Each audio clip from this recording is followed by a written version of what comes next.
So ito yung ating pakabot naman sir taon do. Ang naging problema nito, grounded na yung compressor nya. Yan, compressor grounded yan. Hindi na umaandar ng normal. Wala na rin supply sa capacitor, hindi na kayang bigyan. Kaya testing natin sa ating pang testing capacitor, papaandar yung compressor. Easy, bali ang error code niya easy. So inoobserbahan natin kung tutuloy-tuloy yung andar ng compressor para gumanda na yung lamig. Silip din natin yung kanyang karga. Meron tayong clamp.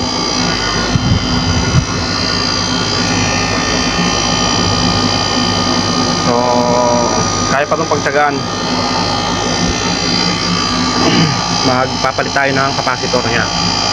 Nasa ilang microfarad ang tingnan natin para mapalitan na natin. So okay pa to. Easy, napaka easy ng sakit niya. So ayun, bali papalitan muna natin ng bagong parts yung ating unit.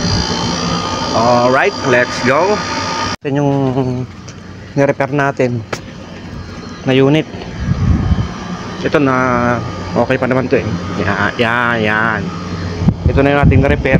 Ayan na, mandar na. Kanina hindi yan umaandar, wala siyang kahit ganun yan. Walang fan, walang compressor.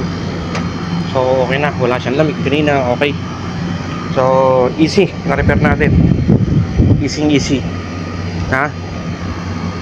Talagang next na lang daw niya pa-schedule na cleaning. Yan. Tayo din na nagme-maintenance kasi nito eh. Ito ay 2.5 horsepower, ang laki oh. Kaysa dito sa isa maliit lang. So okay na. At tayo ay next schedule naman. Yan yung ating service. Sakto mainit oh. Nandito tayo sa loob ng isang subdivision. So gagayak na tayo. At tayo next schedule